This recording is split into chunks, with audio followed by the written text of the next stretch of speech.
ਗੁਰ ਗੋਬਿੰਦ ਗੋਪਾਲ ਗੁਰ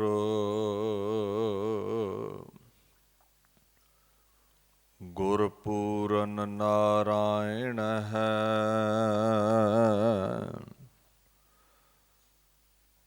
ਗੁਰ ਦਇਆਲ ਸਮਰੱਥ ਗੁਰ ਗੁਰ ਨਾਨਕ ਪਤਿਤ ਉਦਾਹਰਣ ਹੈ।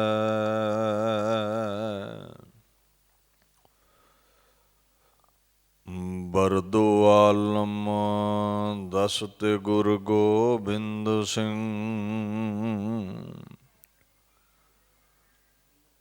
ਜੁਮਲਾ ਉਲਵੀ ਪਸਤ ਗੁਰ ਗੋਬਿੰਦ ਸਿੰਘ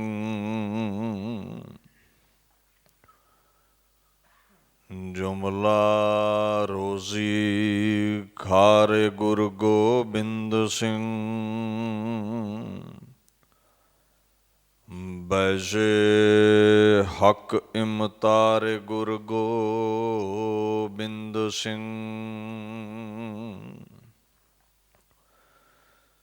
ਚਵਰ ਛਤਰ ਤਖਤ ਦੇ ਮਾਲਕ ਸਾਹਿਬ ਸ੍ਰੀ ਗੁਰੂ ਗ੍ਰੰਥ ਸਾਹਿਬ ਜੀ ਦੀ ਪਵਿੱਤਰ ਹਜ਼ੂਰੀ ਵਿੱਚ ਸੁਭਾਏਮਾਨ ਗੁਰੂ ਸਰੂਪ ਗੁਰੂ ਪਿਆਰੀ ਖਾਲਸਾ ਸਾਧ ਸੰਗਤ ਦੀ ਫਤਿਹ ਪ੍ਰਵਾਨ ਕਰੋ। ਵਾਹਿਗੁਰੂ ਜੀ ਕਾ ਖਾਲਸਾ ਵਾਹਿਗੁਰੂ ਜੀ ਕੀ ਫਤਿਹ। ਧੰਨ ਧੰਨ ਸ੍ਰੀ ਗੁਰੂ ਹਰਿਕ੍ਰਿਸ਼ਨ ਸਾਹਿਬ ਸੱਚੇ ਪਾਤਸ਼ਾਹ ਜੀ ਦੇ ਪਵਿੱਤਰ ਅਸਥਾਨ ਗੁਰਦੁਆਰਾ ਸ਼੍ਰੀ ਬੰਗਲਾ ਸਾਹਿਬ ਵਿਖੇ ਆਪ ਸਰਬੱਤ ਸੰਗਤ ਨੇ ਹਾਜ਼ਰੀਨ ਹੋ ਕਰਕੇ ਬੜੇ ਪ੍ਰੇਮ ਸਹਿਤ ਸਿੰਘ ਸਾਹਿਬ ਗਿਆਨੀ ਰਣਜੀਤ ਸਿੰਘ ਜੀ ਹੁਣਾਂ ਪਾਸੋਂ ਸ਼੍ਰੀ ਗੁਰੂ ਗ੍ਰੰਥ ਸਾਹਿਬ ਜੀ ਦੀ ਪਾਕ ਬਾਣੀ ਦਾ ਅਗੰਮੀ ਵਾਕ ਸਰਵਣ ਕੀਤਾ ਹੈ। ਚੱਲ ਰਹੀ ਸਹਿਸਕ੍ਰਿਤੀ ਦੇ ਸ਼ਲੋਕਾਂ ਦੀ ਜੋ ਕਥਾ ਹੈ, ਆਓ ਗੁਰੂ ਅਰਜਨ ਸਾਹਿਬ ਪਾਤਸ਼ਾਹ ਦੀ ਇਸ ਪਾਕ ਬਾਣੀ ਦੀ ਵਿਚਾਰ ਨਾਲ ਜੁੜ ਕੇ ਸਮੇਂ ਨੂੰ ਜੀਵਨ ਨੂੰ ਸਫਲਾ ਕਰਨ ਦਾ ਯਤਨ ਕਰੀਏ। ਗੁਰੂ ਮਹਾਰਾਜ ਫੁਰਮਾਨ ਕਰਦੇ ਨੇ, ਤਿਰਸਕਾਰ ਨਹਿ ਭਵੰਤ ਮਾਨ ਭੰਗਨ ਹੈ।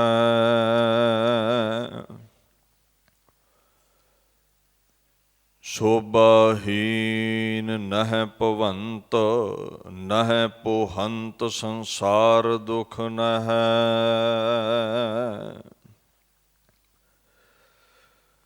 ਇਹੋ ਗੁਰੂ ਪਾਤਸ਼ਾਹ ਦੀ ਬਾਣੀ ਹੈ, ਜਿਸ ਬਾਬਤ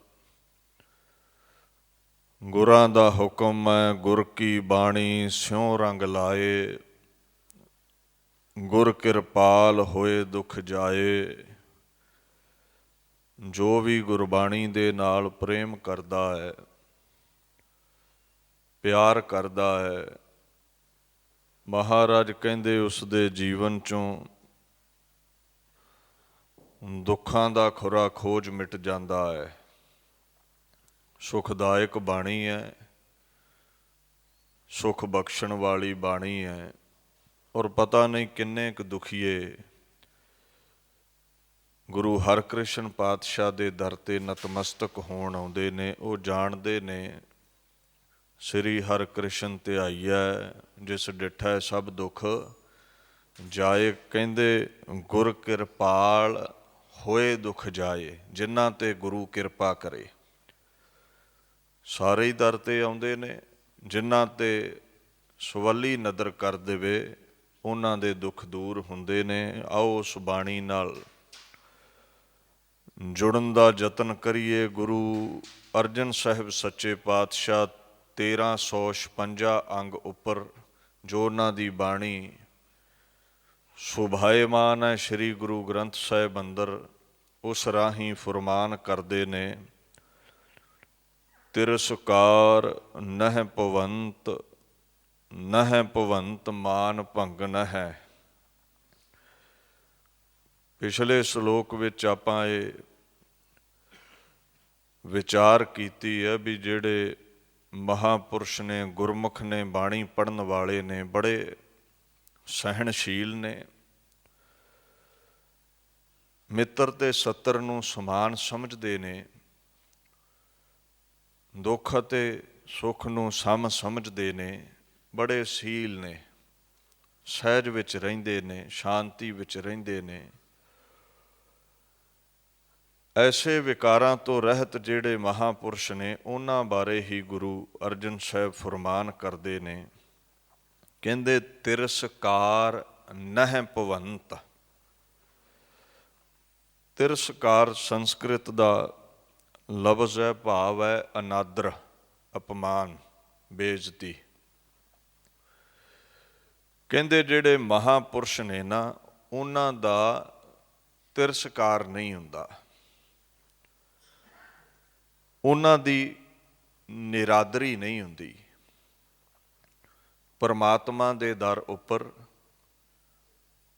ਉਹ ਵਡਿਆਈ ਹੀ ਖੱਟਦੇ ਨੇ, ਪ੍ਰਭੂ ਦੇ ਦਰ 'ਤੇ ਉਹ ਅਪਮਾਨਿਤ ਨਹੀਂ ਹੁੰਦੇ। ਇੱਥੇ ਲੋਕਾਂ ਦੀ ਖੁਸ਼ੀ ਦੀ ਗੱਲ ਨਹੀਂ ਹੈ, ਪਰਮਾਤਮਾ ਦੀ ਖੁਸ਼ੀ ਦੀ ਗੱਲ ਹੈ। ਕਹਿੰਦੇ ਉਹਨਾਂ ਦਾ ਅਕਾਲ ਪੁਰਖ ਦੇ ਦਰ 'ਤੇ ਨਿਰਾਦਰ ਨਹੀਂ ਹੁੰਦਾ। ਨਹਿ ਭਵੰਤ ਮਾਨ ਭੰਗਨ ਹੈ। ਉਹਨਾਂ ਦਾ ਅਦਬ, ਉਹਨਾਂ ਦਾ ਸਤਿਕਾਰ ਕਦੇ ਵੀ ਭੰਗ ਨਹੀਂ ਹੁੰਦਾ, ਸਦਾ ਉਹਨਾਂ ਦੀ ਵਡਿਆਈ ਰਹਿੰਦੀ ਹੈ। ਭਵੰਤ ਦਾ ਮਤਲਬ ਹੈ ਹੁੰਦਾ। ਮਾਨ ਦਾ ਮਤਲਬ ਤੁਸੀਂ ਸਮਝਦੇ ਹੋ, ਆਦਰ, ਇੱਜ਼ਤ, ਸਤਿਕਾਰ। ਕਹਿੰਦੇ ਉਹਨਾਂ ਦੀ ਇੱਜ਼ਤ, ਉਹਨਾਂ ਦਾ ਅਦਬ, ਉਹਨਾਂ ਦਾ ਸਤਿਕਾਰ ਸਦਾ ਕਾਇਮ ਰਹਿੰਦਾ ਹੈ, ਭੰਗ ਨਹੀਂ ਹੁੰਦਾ, ਖਤਮ ਨਹੀਂ ਹੁੰਦਾ। ਉਹਨਾਂ ਦੇ ਅਦਬ ਵਿੱਚ ਕਦੇ ਵੀ ਵਿਘਨ ਨਹੀਂ ਪੈਂਦਾ, ਸਦਾ ਉਹਨਾਂ ਦੀ ਵਡਿਆਈ ਰਹਿੰਦੀ ਹੈ। ਗੁਰੂ ਗ੍ਰੰਥ ਸਾਹਿਬ ਪਾਤਸ਼ਾਹ ਦਾ ਤੁਸੀਂ ਇੱਕ ਸ਼ਬਦ ਪੜ੍ਹਦੇ ਹੋ, ਜਿਨ ਜਪਿਆ ਹਰਿ ਤੇ ਮੁਕਤ ਪ੍ਰਾਣੀ, ਤਿਨ ਕੇ ਊਜਲ ਮੁਖ ਹਰਿ ਦੁਆਰ। ਇਸ ਲੋਕ ਵਿੱਚ ਵੀ ਤਿਰਸਕਾਰੇ ਨਹੀਂ ਜਾਂਦੇ ਸੰਤ, ਵਡਿਆਈ ਖੱਟਦੇ ਨੇ, ਤੇ ਪਰਲੋਕ ਵਿੱਚ ਵੀ ਉਹਨਾਂ ਦਾ ਅਦਬ ਭੰਗ ਨਹੀਂ ਹੁੰਦਾ। ਮੁਖ ਹਰਿ ਦੁਆਰ, ਜਦੋਂ ਹਰੀ ਦੇ ਦੁਆਰੇ ਉਹ ਮੁਖੜਾ ਵਿਖਾਉਂਦੇ ਨੇ, ਉਹ ਬੜਾ ਉਜਲ ਮੁਖ ਹੁੰਦਾ ਹੈ ਉਹਨਾਂ ਦਾ, ਭਾਵ ਉੱਥੇ ਵੀ ਉਹਨਾਂ ਦਾ ਅਦਬ ਕੀਤਾ ਜਾਂਦਾ ਹੈ। ਓਏ ਹਲਤ ਪਲਤ ਜਨ ਭਏ ਸੁਹੇਲੇ, ਹਰ ਰਾਖ ਲੀਏ ਰੱਖਣ ਹਾਰ। ਹਲਤ ਤੇ ਪਲਤ ਅੰਦਰ, ਲੋਕ ਤੇ ਪਰਲੋਕ ਅੰਦਰ ਉਹਨਾਂ ਦੀ ਵਡਿਆਈ ਰਹਿੰਦੀ ਹੈ। ਅੱਗੇ ਬਾਣੀ ਪੜ੍ਹਨ ਵਾਲੇ ਮਹਾਂਪੁਰਸ਼ਾਂ ਬਾਬਤ ਗੁਰੂ ਅਰਜਨ ਸਾਹਿਬ ਸੱਚੇ ਪਾਤਸ਼ਾਹ ਕਹਿੰਦੇ ਨੇ, ਸੋਭਾਹੀਨ ਨਹਿ ਭਵੰਤ, ਨਹਿ ਪੋਹੰਤ ਸੰਸਾਰ ਦੁਖ ਨਹਿ। ਕਿਧਰੇ ਵੀ ਚਲੇ ਜਾਣ, ਕਹਿੰਦੇ ਉਹਨਾਂ ਦੀ ਸ਼ੋਭਾ ਨਹੀਂ ਮਿਟਦੀ, ਉਹਨਾਂ ਦੀ ਵਡਿਆਈ ਨਹੀਂ ਮਿਟਦੀ, ਭਾਵ ਲੋਕ ਵਿੱਚ ਹੋਣ ਜਾਂ ਪਰਲੋਕ ਵਿੱਚ ਹੋਣ, ਉਹਨਾਂ ਦੀ ਹਰ ਜਗ੍ਹਾ 'ਤੇ ਸ਼ੋਭਾ ਹੀ ਹੁੰਦੀ ਹੈ, ਵਡਿਆਈ ਹੀ ਹੁੰਦੀ ਹੈ। ਸ਼ੋਭਾ ਤੋਂ ਭਾਵ ਹੈ ਬੜਾ ਉੱਜਲ ਜਸ, ਬੜੀ ਉੱਚੀ ਕੀਰਤੀ, ਬੜੀ ਜੈ ਜੈਕਾਰ ਹੋਵੇ ਜਿਨ੍ਹਾਂ ਦੀ। ਹੁਣ ਪਾਤਸ਼ਾਹ ਗੁਰੂ ਗ੍ਰੰਥ ਸਾਹਿਬ ਕਹਿੰਦੇ ਉਹ ਜਿੰਨੀ ਵਡਿਆਈ ਹੈ ਉਹ ਵੱਧ ਤੇ ਸਕਦੀ ਹੈ, ਹੀਣ ਨਹੀਂ ਹੋਵੇਗੀ, ਛੀਣ ਨਹੀਂ ਹੋਵੇਗੀ, ਘਟੇਗੀ ਨਹੀਂ, ਕਮ ਨਹੀਂ ਹੋਵੇਗੀ। ਨਾਮ ਵਡਾਈ ਜਨ ਸੋਭਾ ਪਾਏ। ਮਹਾਂਪੁਰਸ਼ਾਂ ਸਾਧੂਆਂ ਦੀ ਵਡਿਆਈ ਗੁਰੂ ਨਾਨਕ ਦੇ ਨਾਮ ਕਰਕੇ ਹੈ, ਉਹਨਾਂ ਦੀ ਜੈ ਜੈਕਾਰ ਨਾਮ ਕਰਕੇ ਹੈ। ਸੋ ਅੱਗੇ ਮਹਾਰਾਜ ਕਹਿੰਦੇ ਨੇ, ਗੁਰੂ ਅਰਜਨ ਸਾਹਿਬ ਆਖਣ ਲੱਗੇ, ਨਹਿ ਪੋਹੰਤ ਸੰਸਾਰ ਦੁੱਖ ਨਹਿ। ਇੱਕ ਸੰਸਾਰ ਦੇ ਜਿਹੜੇ ਦੁੱਖ ਨੇ ਨਾ, ਉਹ ਵੀ ਉਹਨਾਂ ਨੂੰ ਪੋਹ ਨਹੀਂ ਸਕਦੇ। ਸੰਸਾਰ ਦਾ ਭਾਵ ਹੈ ਜੋ ਸੰਸਰਣ ਕਰੇ, ਬਦਲਦਾ ਰਵੇ। ਸੰਸਾਰ ਉਸ ਨੂੰ ਕਹਿੰਦੇ ਨੇ, ਵਾਧਾ ਘਟਦਾ ਰਵੇ ਜਗਤ। ਵੈਸੇ ਮਗਰਮੱਛ ਨੂੰ ਵੀ ਸੰਸਾਰ ਕਹਿ ਦਿੰਦੇ ਤੇ ਨਿਹੰਗ ਨੂੰ ਵੀ ਸੰਸਾਰ ਕਹਿ ਦਿੰਦੇ ਨੇ, ਬੜਾ ਜੋ ਘਾਤਕ ਹੋਵੇ। ਖੈਰ ਸੰਸਾਰ ਵੀ ਘਾਤਕ ਹੈ, ਇੱਥੇ ਦੁੱਖ ਹੀ ਦੁੱਖ ਨੇ। ਗੁਰੂ ਨਾਨਕ ਸਾਹਿਬ ਨੂੰ ਕਹਿਣਾ ਪੈ ਗਿਆ, ਨਾਨਕ ਦੁਖੀਆ ਸਭ ਸੰਸਾਰ। ਕਹਿੰਦੇ ਸੰਸਾਰ ਦੇ ਦੁੱਖ ਉਸ ਨੂੰ ਪੋਹ ਨਹੀਂ ਸਕਦੇ ਜੋ ਬਾਣੀ ਪੜ੍ਹਦਾ ਹੈ। ਹੁਣ ਤੁਸੀਂ ਆਖੋਗੇ ਬੜੇ ਇਬਾਦਤ ਕਰਨ ਵਾਲੇ ਮਹਾਂਪੁਰਸ਼ ਵੇਖੇ ਨੇ, ਉਹਨਾਂ ਨੂੰ ਵੀ ਰੋਗ ਲੱਗੇ, ਉਹ ਵੀ ਦੁੱਖਾਂ ਦੀਆਂ ਘੜੀਆਂ ਚੋਂ ਲੰਘੇ। ਇਹ ਸਾਡੇ ਤਲ ਤੇ ਸਾਨੂੰ ਜਾਪਦਾ ਹੈ ਵੀ ਉਹ ਰੋਗੀ ਨੇ, ਸੋਗੀ ਨੇ, ਉਹਨਾਂ ਦੇ ਮਨ ਦੇ ਅੰਦਰ ਸਦਾ ਹੀ ਖੇੜਾ ਹੈ, ਉਹ ਪ੍ਰਫੁੱਲਤ ਹੀ ਰਹਿੰਦੇ ਨੇ।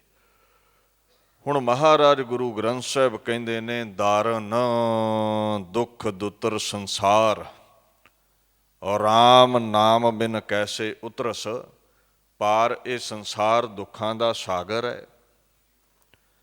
ਸੰਸਾਰ ਸਮੁੰਦਰ ਵਿੱਚ ਬੜੇ ਭਿਆਨਕ ਦੁੱਖ ਨੇ। ਬਚਣ ਦਾ ਤਰੀਕਾ ਹੈ, ਦੁੱਖ ਭੰਜਨ ਪੂਰਨ ਕਿਰਪਾਲ ਸਿਮਰ ਸਿਮਰ ਨਾਮ ਬਾਰੰਬਾਰ। ਕਹਿੰਦੇ ਦੁੱਖਾਂ ਦੇ ਸਾਗਰ ਚੋਂ ਲੰਘਣ ਦੇ ਲਈ ਨਾਮ ਦਾ ਜਹਾਜ਼ ਚਾਹੀਦਾ ਹੈ। ਨਾਮ ਵਾਲੇ ਇਸ ਸਾਗਰ ਤੋਂ ਪਾਰ ਹੋ ਜਾਂਦੇ ਨੇ। ਉਹਨਾਂ ਨੂੰ ਸੰਸਾਰ ਦਾ ਦੁੱਖ ਦੁੱਖ ਹੋ ਕੇ ਨਹੀਂ ਲੱਗਦਾ। ਉਹਨਾਂ ਨੂੰ ਕੋਈ ਤਨ ਦਾ ਜੋ ਰੋਗ ਹੈ ਉਹ ਪੀੜਾ ਨਹੀਂ ਦੇ ਸਕਦਾ। ਅਕਾਲ ਪੁਰਖ ਦੇ ਭਾਣੇ ਵਿੱਚ ਸਦੀਵੀ ਖਿੜੇ ਮੱਥੇ ਰਹਿੰਦੇ ਨੇ, ਪ੍ਰਫੁੱਲਤ ਰਹਿੰਦੇ ਨੇ, ਕਦੇ ਉਲਾਮਾ ਨਹੀਂ ਦਿੰਦੇ, ਭਾਣੇ ਨੂੰ ਮਿੱਠਾ ਕਰਕੇ ਮੰਨਦੇ ਨੇ। ਇਹ ਜਿਨ੍ਹਾਂ ਦੇ ਬੋਲ ਨੇ ਗੁਰੂ ਅਰਜਨ ਸਾਹਿਬ ਪਾਤਸ਼ਾਹ ਦੇ, ਇਹ ਨਹੀਂ ਵੀ ਇਹ ਮੁਬਾਰਕ ਗਲੂਏ ਤੋਂ ਬਚਨ ਉਚਾਰ ਦਿੱਤੇ ਤੇ ਆਪਣੇ ਜੀਵਨ ਵਿੱਚ ਐਸੀ ਉਹਨਾਂ ਦੇ ਬਰਕਤ ਨਾ ਹੋਵੇ। ਗੁਰੂ ਅਰਜਨ ਸਾਹਿਬ ਦੀ ਸ਼ਹਾਦਤ ਵੱਲ ਜਦੋਂ ਧਿਆਨ ਮਾਰਦੇ ਹੋ ਤੇ ਸਮਝ ਪੈਂਦੀ ਹੈ ਵੀ ਤਤੀ ਤਵੀ ਵੀ ਉਹਨਾਂ ਨੂੰ ਤਾ ਨਹੀਂ ਸਕੀ, ਦੁੱਖ ਨਹੀਂ ਦੇ ਸਕੀ।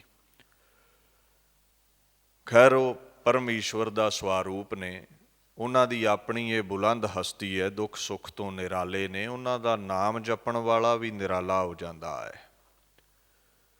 ਭੱਟਾਂ ਨੇ ਇੱਕ ਬਚਨ ਕਿਹਾ, ਅਸੰਭਵ ਉਦਵਿਓ ਪੁਰਖ ਪੂਰਨ ਵਿਦਾਤੋ। ਅਸੰਭਵ ਹੈ ਜਿਸ ਦਾ ਦੁਨੀਆ ਤੇ ਆਉਣਾ, ਅਕਾਲ ਪੁਰਖ ਜੋ ਪੂਰਨ ਪੁਰਖ ਹੈ। ਕਹਿੰਦੇ ਉਹ ਅਕਾਲ ਪੁਰਖ ਉਦਵਿਓ ਦੁਨੀਆ ਤੇ ਪ੍ਰਗਟ ਹੋਇਆ ਗੁਰੂ ਅਰਜਨ ਸਾਹਿਬ ਦੇ ਰੂਪ ਵਿੱਚ।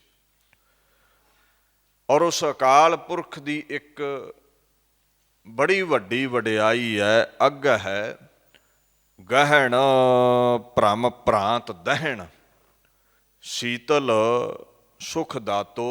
ਉਹ ਰੋਗਾਂ ਨੂੰ, ਸੋਗਾਂ ਨੂੰ, ਭਰਮਾਂ ਨੂੰ ਮਿਟਾ ਕੇ ਸੀਤਲਤਾ ਬਖਸ਼ਦਾ ਹੈ, ਦੁੱਖਾਂ ਵਿੱਚ ਵੀ ਠੰਡਕ ਬਖਸ਼ਦਾ ਹੈ। ਤੇ ਉਹ ਗੁਰੂ ਅਰਜਨ ਬਣ ਕੇ ਦੁਨੀਆ ਤੇ ਆਇਆ, ਫਿਰ ਤਤੀ ਤਵੀ ਉਹਨੂੰ ਕਿਵੇਂ ਤਾ ਸਕਦੀ ਹੈ?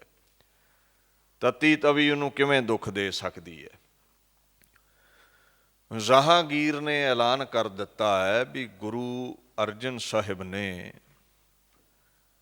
ਦੇਸ਼ ਦੇ ਬਾਗੀ ਦੀ ਮਦਦ ਕੀਤੀ ਹੈ, ਸ਼ਹਿਜ਼ਾਦਾ ਖੁਸਰੋ ਦੀ, ਔਰ ਮਦਦ ਕਰਕੇ ਦਿੱਲੀ ਦੇ ਤਖਤ ਹਾਸਲ ਹੋਣ ਦਾ ਵਰ ਵੀ ਉਸ ਨੂੰ ਦਿੱਤਾ ਹੈ। ਤੇ ਇਹਨਾਂ ਨੂੰ ਸਜ਼ਾਏ ਮੌਤ ਦਿੱਤੀ ਜਾਵੇ। ਤੁਜ਼ਕੇ ਜਹਾਂਗੀਰੀ 'ਚ ਉਹਨੇ ਆਪ ਲਿਖਿਆ ਹੈ। ਵੱਡਾ ਕਾਰਨ ਗੁਰੂ ਅਰਜਨ ਸਾਹਿਬ ਦੀ ਮੌਤ ਦਾ ਉਹ ਲਿਖਦਾ ਹੈ, ਕਹਿੰਦਾ ਹੈ ਇਹਨਾਂ ਦੀ ਝੂਠ ਦੀ ਦੁਕਾਨ ਨਾ ਕਈਆਂ ਪੀੜ੍ਹੀਆਂ ਤੋਂ ਬੜੀ ਚੱਲ ਰਹੀ ਸੀ। ਸਿੱਖੀ ਨੂੰ ਝੂਠ ਦੀ ਦੁਕਾਨ ਲਿਖਦਾ ਹੈ। ਕਹਿੰਦਾ ਹਿੰਦੂ ਤੇ ਮੁਸਲਮਾਨ ਦੋਵੇਂ ਧਿਰ ਹੀ ਇਹਨਾਂ ਕੋਲ ਜਾਂਦੇ ਨੇ, ਇਹਨਾਂ ਦੇ ਸਿੱਖ ਬਣਦੇ ਨੇ, ਮੈਨੂੰ ਬੜੇ ਚੁਭਦੇ ਨੇ। ਉਹਨੂੰ ਡਰ ਸੀ ਵੀ ਕਿਤੇ ਸਾਰੇ ਪੰਜ ਵਗਦੇ ਨਮਾਜ਼ੀ ਸਿੱਖ ਨਾ ਹੋ ਨਿਬੜਨ। ਸਭ ਤੋਂ ਵੱਡੀ ਚੋਟ ਜਹਾਂਗੀਰ ਦੇ ਮਨ ਤੇ ਲੱਗੀ ਜਦੋਂ ਸਾਈਂ ਮੀਆਂ ਮੀਰ ਗੁਰੂ ਦਾ ਪਿਆਰਾ ਸੇਵਕ ਹੋ ਨਿਬੜਿਆ। ਉਹ ਵੱਡਾ ਮਹਾਂਪੁਰਸ਼ ਸੀ ਇਸਲਾਮ ਜਗਤ ਦਾ। ਹੁਣ ਸਿੱਖੀ ਨੂੰ ਖਤਮ ਕਰਨਾ ਚਾਹੁੰਦਾ ਸੀ। ਬਹਾਨੇ ਕਈ ਘੜ ਲਏ ਗਏ। ਇਹ ਬੜਾ ਲੰਮਾ ਇਤਿਹਾਸ ਹੈ, ਮੈਂ ਕੇਵਲ ਇਹੀ ਜ਼ਿਕਰ ਕਰਾਂ ਵੀ ਨਾਮ ਜਿਹਦੇ ਹਿਰਦੇ ਵਿੱਚ ਵਸਿਆ ਹੈ ਉਹਨੂੰ ਕੋਈ ਦਰਦ ਨਹੀਂ, ਕੋਈ ਦੁੱਖ ਨਹੀਂ। ਉਹਨੇ ਸਜ਼ਾ ਮੁਕਰਰ ਕੀਤੀ ਜਹਾਂਗੀਰ ਨੇ, ਫਰਮੂਦਮ ਕਿ ਊਰਾ ਬਾਸਿਆਸ ਤੋਂ ਯਸਾ ਰਸਾਨੰਦ, ਇਹ ਉਹਦੇ ਬਚਨ ਨੇ। ਉਹਨੇ ਫਰਮਾਇਆ, ਹੁਕਮ ਕੀਤਾ ਵੀ ਗੁਰੂ ਅਰਜਨ ਸਾਹਿਬ ਨੂੰ ਸਿਆਸਤ ਬਾ ਯਾਸਾ ਦੇ ਤਹਿਤ ਕਤਲ ਕੀਤਾ ਜਾਵੇ, ਯਾਸਾ ਦੇ ਕਾਨੂੰਨ ਅਨੁਸਾਰ ਦੰਡਿਤ ਕੀਤਾ ਜਾਵੇ, ਮਾਰਿਆ ਜਾਵੇ। ਕਹਿੰਦਾ ਮੈਂ ਹੁਕਮ ਕਰਦਾ ਹਾਂ। ਸਿਆਸਤ ਬਾ ਯਾਸਾ ਦੀ ਧਾਰਾ ਲਾਈ ਜਾਂਦੀ ਹੈ ਗੁਰੂ ਅਰਜਨ ਸਾਹਿਬ ਤੇ ਇਹਦਾ ਕਤਲ ਕੀਤਾ ਜਾਵੇਗਾ। ਕਈ ਕਾਰਨ ਸਨ, ਚੰਦੂ ਵਰਗੇ ਵੀ ਵਿੱਚ ਹੀ ਸ਼ਾਮਲ ਸਨ ਗੁਰੂ ਅਰਜਨ ਸਾਹਿਬ ਦੀ ਸ਼ਹੀਦੀ ਵਿੱਚ। ਹੁਣ ਹੋਇਆ ਕੀ ਹੈ, ਇਹ ਸਿਆਸਤ ਬਾ ਯਾਸਾ, ਇਹ ਧਾਰਾ ਕੀ ਹੁੰਦੀ ਹੈ? ਤੁਸੀਂ ਜਦੋਂ ਇਤਿਹਾਸ ਪੜ੍ਹੋਗੇ ਗੁਰੂ ਅਰਜਨ ਸਾਹਿਬ ਦਾ ਵੀ ਕਿਉਂ ਦੇਗ 'ਚ ਉਬਾਲੇ ਗਏ, ਕਿਉਂ ਤਤੀ ਤਵੀ ਤੇ ਬਿਠਾਏ ਗਏ, ਕਿਉਂ ਸਿਰ ਵਿੱਚ ਤਤੀ ਰੇਤ ਪਾਈ ਗਈ। ਇੱਕ ਚੰਗੇਜ਼ ਖਾਨ ਹੋਇਆ ਹੈ, ਤੁਸੀਂ ਜਾਣਦੇ ਹੋ, ਸ਼ੈਮੀਅਨ ਸੀ, ਹੀ ਵਾਜ਼ ਮੰਗੋਲੀਅਨ। ਉਹਨੇ ਇਹ ਧਾਰਾ ਨੂੰ ਬਣਾਉਣਾ ਕੀਤਾ ਸੀ। ਇਹ ਜਿਹੜੇ ਮੰਗੋਲੀਅਨ ਲੋਕ ਨੇ ਭੂਤਾਂ ਪ੍ਰੇਤਾਂ ਦੀ, ਰੁੱਖਾਂ ਆਦਿਕਾਂ ਦੀ ਪੂਜਾ ਕਰਦੇ ਨੇ। ਇਹਨਾਂ ਦਾ ਵਿਸ਼ਵਾਸ ਹੈ ਵੀ ਜਦੋਂ ਕਿਸੇ ਮਹਾਂਪੁਰਸ਼ ਦਾ ਲਹੂ ਜ਼ਮੀਨ ਤੇ ਡੁੱਲਦਾ ਹੈ, ਉਹਦੇ ਚੋਂ ਐਸੀਆਂ ਰੂਹਾਂ ਪੈਦਾ ਹੁੰਦੀਆਂ ਨੇ ਜੋ ਤੁਹਾਨੂੰ ਦੁੱਖ ਦਿੰਦੀਆਂ ਨੇ, ਜ਼ੁਲਮ ਕਰਨ ਵਾਲਿਆਂ ਨੂੰ ਦੁੱਖ ਦਿੰਦੀਆਂ ਨੇ। ਸੋ ਗੁਰੂ ਅਰਜਨ ਸਾਹਿਬ ਮਹਾਂਪੁਰਸ਼ ਨੇ ਸਿਆਸਤ ਬਾ ਯਾਸਾ ਦੀ ਧਾਰਾ ਦੇ ਸਹਿਤ ਉਹਨਾਂ ਦਾ ਕਤਲ ਕੀਤਾ ਜਾਵੇ, ਤਸੀਹੇ ਦਿੱਤੇ ਜਾਣ, ਦੇਗ 'ਚ ਇਸ ਲਈ ਉਬਾਲੇ ਗਏ। ਉਹਨਾਂ ਦਾ ਜਿਹੜਾ ਲਹੂ ਹੈ, ਉਹਨਾਂ ਦੇ ਤਨ ਅੰਦਰ ਜਿਹੜਾ ਖੂਨ ਹੈ ਨਾ, ਉਹ ਜ਼ਮੀਨ ਤੇ ਨਾ ਡੁੱਲੇ। ਤਤੀ ਤਵੀ ਤੇ ਬਿਠਾ ਕੇ ਇਸ ਲਈ ਸਾੜੇ ਗਏ, ਉਹਨਾਂ ਦੇ ਤਨ ਵਿੱਚ ਕੋਈ ਲਹੂ ਦਾ ਕਤਰਾ ਨਾ ਰਹਿ ਜਾਵੇ, ਸਭ ਸੜ ਸੁੱਕ ਜਾਵੇ। ਫਿਰ ਨਦੀ 'ਚ ਬਹਾਉਣ ਦੀ ਬਾਤ ਆਉਂਦੀ ਹੈ ਵੀ ਜ਼ਮੀਨ ਤੇ ਖੂਨ ਨਹੀਂ ਡੁੱਲਣ ਦੇਣਾ, ਕੋਈ ਇੱਦਾਂ ਦਾ ਹੀਲਾ ਵਸੀਲਾ ਕਰਨਾ ਹੈ। ਅੱਛਾ, ਚੰਦੂ ਨੇ ਦੇਗ ਚਾਕਰਾਂ ਨੂੰ ਕਹਿ ਕੇ ਉਬਾਲੀ ਹੈ। ਕਹਿ ਚਾਕਰ ਸੋਂ ਦੇਗ ਉਬਾਰੀ, ਪਕਰੋ ਦੇਹੋ ਤਿਸੀ ਮੈਂ ਡਾਰੀ। ਦੇਗ ਉਬਾਲੀ ਗਈ। ਹੁਣ ਜੇ ਗੁਰੂ ਅਰਜਨ ਸਾਹਿਬ ਨੂੰ ਰੰਚਕ ਮਾਤਰ ਵੀ ਦੁੱਖ ਹੋਵੇ, ਪੀੜਾ ਹੋਵੇ, ਡਰ ਹੋਵੇ, ਭੈ ਹੋਵੇ, ਨਿਰਭਉਤਾ ਨੂੰ ਉਹ ਪ੍ਰਾਪਤ ਨਾ ਹੁੰਦੇ, ਤੇ ਜਦੋਂ ਦੇਗ ਉਬਾਲੀ ਗਈ ਸੀ ਉਦੋਂ ਹੀ ਹੱਥ ਜੋੜ ਕੇ ਮਾਫੀ ਮੰਗ ਲੈਂਦੇ ਚੰਦੂ ਕੋਲੋਂ। ਚੰਦੂ ਕਹਿੰਦਾ ਆਪਣੇ ਸਿਪਾਹੀਆਂ ਨੂੰ, ਫੜੋ ਇਹਨਾਂ ਨੂੰ, ਉਬਲਦੀ ਦੇਗ 'ਚ ਬਿਠਾਓ। ਤੇ ਗੁਰੂ ਸਾਹਿਬ ਨਾ ਆਪ ਹੀ ਉੱਠੇ, ਮੁਸਕਰਾਏ ਨੇ। ਤਬ ਸਤਿਗੁਰ ਉੱਠ ਆਪੇ ਗਏ, ਤਬਤ ਨੀਰ ਮਹਿ ਬੈਠਤ ਪਏ। ਕਹਿੰਦੇ ਚੰਦੂ ਕਿਉਂ? ਆਪਣੇ ਗੁਨਾਹਾਂ ਦਾ ਭਾਗੀਦਾਰ ਇਹਨਾਂ ਆਪਣੇ ਕਰਿੰਦਿਆਂ ਨੂੰ ਬਣਾਉਣਾ ਹੈ, ਮੈਨੂੰ ਇਹ ਉਬਲਦਾ ਪਾਣੀ ਕੁਝ ਨਹੀਂ ਕਹਿੰਦਾ। ਆਪ ਉੱਠ ਕੇ ਤਪਦੇ ਨੀਰ ਵਿੱਚ ਬਹਿ ਗਿਆ ਬਾਪੂ। ਸਰੀਰ ਤੇ ਛਾਲੇ ਪੈ ਗਏ, ਜਿਵੇਂ ਆਲੂ ਉਬਲਦਾ ਹੈ, ਸਰੀਰ ਉਬਲ ਗਿਆ, ਉਤਲਾ ਮਾਸ ਲਹਿ ਗਿਆ। ਅਜਰ जरन की औद जनाई, इते कष्ट ते नहीं दिखाई। जरना औखा है इस पीड़ा नूं, पर बापू जर गया। इन्नी अजमत दा मालक इस पीड़ा नूं जर गया। ते कवि संतोख सिंह जी लिखते ने, और ਜਿਹੜੀਆਂ गुप्त रूहां ने ना देवी देवते, ਕਹਿੰਦੇ ਉਹਨਾਂ ਇਹ ਕੌਤਕ ਵੇਖਿਆ। इंद्र आद जेतक सुर सारे, चक्रित चित्त गुर चलत निहारे। चक्रित हो गए भी एडा महापुरुष, एडा रहबर, कोई दैविक ताकत का मालक भी इन्नी अजमत नहीं रखता भी इन्नी ताकत दे हुंदियां एडा वड्डा जेरा ਜਿਹਦੇ ਇੱਕ ਇਸ਼ਾਰੇ ਤੇ ਦੁਨੀਆ ਗਰਕ ਹੋ ਸਕਦੀ ਹੈ। ਇੱਕ ਗਲੂਏ ਚੋਂ ਨਿਕਲੇ ਬੋਲ ਨਾਲ ਦੁਨੀਆ ਮੁੜ ਸੁਰਜੀਤ ਹੋ ਸਕਦੀ ਹੈ। ਉਹ ਉਬਲਦੀ ਦੇਗ ਵਿੱਚ ਉਬਾਲਿਆ ਜਾ ਰਿਹਾ ਹੋਵੇ, ਤਤੀ ਤਵੀ ਤੇ ਬੈਠਾ ਹੋਵੇ। ਹੁਣ ਤਨ ਦੇ ਉੱਤੇ ਤਪਦਾ ਰੇਤਾ ਪੈਂਦਾ ਹੋਵੇ, ਜੇਠ ਹਾੜ ਦੀ ਗਰਮੀ ਹੋਵੇ। ਜੂਨ ਦਾ ਮਹੀਨਾ ਸੀ ਨਾ, ਮਈ ਜੂਨ ਦੀ ਗਰਮੀ ਕੈਸੀ ਹੈ ਤੁਸੀਂ ਜਾਣਦੇ ਹੋ। ਲੱਕੜਾਂ ਤੱਤੀਆਂ, ਤਵੀ ਤੱਤੀ, ਬਾਪੂ ਉੱਤੇ ਠੰਡਾ ਬੈਠਾ ਹੈ, ਸਿਰ ਵਿੱਚ ਤੱਤੀ ਰੇਤ ਪੈਂਦੀ ਹੈ। ਚਕਰਿਤ ਹੋ ਗਏ ਸੀ ਦੇਵਤੇ। ਕਹਿੰਦੇ ਧਨ ਧਨ ਸਭ ਕਰ ਹੈ ਬਿਖਾਨਾ, ਇਨਤੇ ਬਿਨਾ ਨਾ ਐਸੋ ਆਨਾ।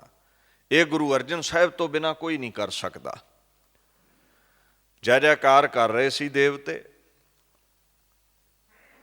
ਭਾਈ ਸਾਹਿਬ ਭਾਈ ਨੰਦ ਲਾਲ ਨੇ ਨਾ ਗੁਰੂ ਅਰਜਨ ਸਾਹਿਬ ਬਾਰੇ ਇੱਕ ਬਚਨ ਕਿਹਾ, ਉਹ ਦਰਹਕ ਵਾ ਹਕ ਦਰ ਜਾਤ, ਵਾ ਅਫਜ਼ੂ ਤਰ ਅਜ਼ਬਿਆਂ ਹਰ ਜ਼ਬਾਂ ਸਿਫਾਤਸ਼। ਕਹਿੰਦੇ ਗੁਰੂ ਅਰਜਨ ਸਾਹਿਬ ਤੁਹਾਡੇ ਇਹ ਅਗੰਮੀ ਕੌਤਕ ਦੁਨੀਆ ਨਾਲੋਂ ਵੱਖਰੇ ਪਤਾ ਕਿਉਂ ਨੇ? ਤੁਸੀਂ ਰੱਬ ਦੇ ਵਿੱਚ ਹੋ ਤੇ ਰੱਬ ਤੁਹਾਡੇ ਵਿੱਚ ਹੈ। ਭਾਵ ਤੁਹਾਡੀ ਤੇ ਰੱਬ ਦੀ ਹਸਤੀ ਇੱਕ ਹੈ। ਹੁਣ ਆਮ ਬੰਦਾ ਥੋੜ੍ਹੀ ਤੱਤੀ ਤਵੀ ਤੇ ਬਹਿ ਸਕਦਾ ਹੈ। ਆਮ ਬੰਦਾ ਦੇਗ ਵਿੱਚ ਉਬਾਲਿਆ ਜਾਵੇ ਨਾ ਤੇ ਚੀਕ ਚੰਗਾੜਾ ਪੰਜਾਂ ਚੌਹਾਂ ਮਹੱਲਿਆਂ 'ਚ ਸੁਣੇਗਾ ਉਹਦਾ। ਇਹ ਸੀ ਨਹੀਂ ਕਰਦੇ। ਭਾਈ ਨੰਦ ਲਾਲ ਕਹਿੰਦੇ ਇਹਦਾ ਕਾਰਨ ਇਹ ਹੈ ਵੀ ਇਹ ਤੁਸੀਂ ਇਹਨਾਂ ਨੂੰ ਗੁਰੂ ਅਰਜਨ ਸਾਹਿਬ ਨੂੰ ਆਦਮ ਦੀ ਜਾਤ ਕੋਈ ਆਮ ਮਨੁੱਖ ਨਾ ਸਮਝ ਲਿਓ, ਇਹ ਖੁਦਾ ਦਾ ਰੂਪ ਨੇ। ਬਾਣੀ ਨੇ ਵੀ ਕਿਹਾ ਨਾ, ਭੰਨ ਮਥੁਰਾ ਕਛ ਭੇਦ ਨਹੀਂ ਗੁਰ ਅਰਜਨ ਪ੍ਰਤੱਖ ਹਰ। ਗੁਰੂ ਅਰਜਨ ਪਰਮੇਸ਼ਵਰ ਦਾ ਸਵਰੂਪ ਨੇ। ਅੱਗੇ ਭਾਈ ਨੰਦ ਲਾਲ ਜੀ ਕਹਿੰਦੇ ਨੇ, ਵਾ ਅਫਜ਼ੂ ਤਰ ਅਜ਼ਬਿਆਂ ਹਰ ਜ਼ਬਾਂ ਸਿਫਾਤਸ਼। ਗੁਰੂ ਅਰਜਨ ਸਾਹਿਬ ਦੀ ਵਡਿਆਈ ਕਰਨੀ ਕਿਸੇ ਵੀ ਜ਼ੁਬਾਨ ਦੇ ਵਸ ਵਿੱਚ ਨਹੀਂ ਹੈ। ਕੋਈ ਉਹਦੇ ਗੁਣਾਂ ਦਾ ਅੰਤ ਨਹੀਂ ਪਾ ਸਕਦਾ। ਸਿਫਾਤਸ਼, ਇਹ ਦੋ ਲਫ਼ਜ਼ ਨੇ, ਸਿਫਾਤ ਪਲੱਸ ਅਸ਼। ਅਸ਼ ਦਾ ਮਤਲਬ ਹੈ ਉਹਨਾਂ ਦੀ, ਸਿਫਾਤ ਦਾ ਮਤਲਬ ਹੈ ਸਿਫਤੋ ਸਲਾਹ।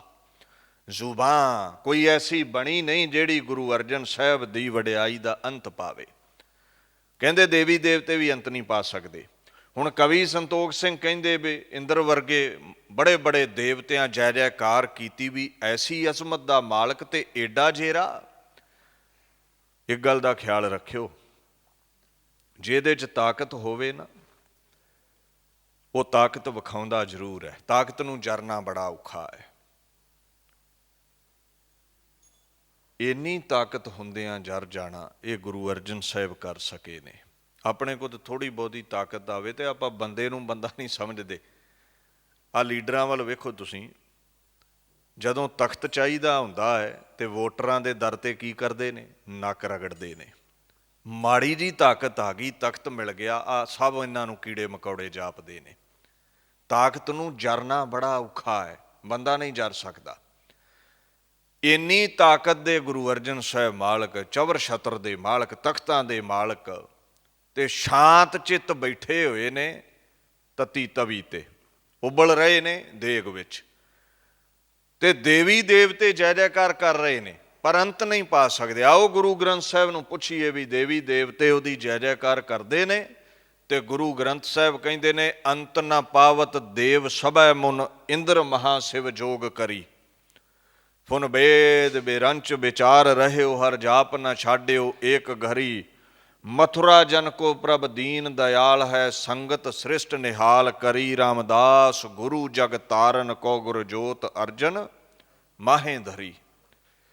ਕਹਿੰਦੇ ਗਾ ਰਹੇ ਨੇ ਦੇਵੀ ਦੇਵਤੇ, ਗਾ ਰਹੇ ਨੇ ਇੰਦਰ ਵਰਗੇ ਮਹਾਪੁਰਸ਼, ਸ਼ਿਵ ਵਰਗੇ ਮਹਾਪੁਰਸ਼, ਪਰ ਸੱਚਾਈ ਇਹ ਹੈ ਅੰਤ ਨਾ ਪਾਵਤ ਦੇਵ ਸਭੈ ਮੁਨ।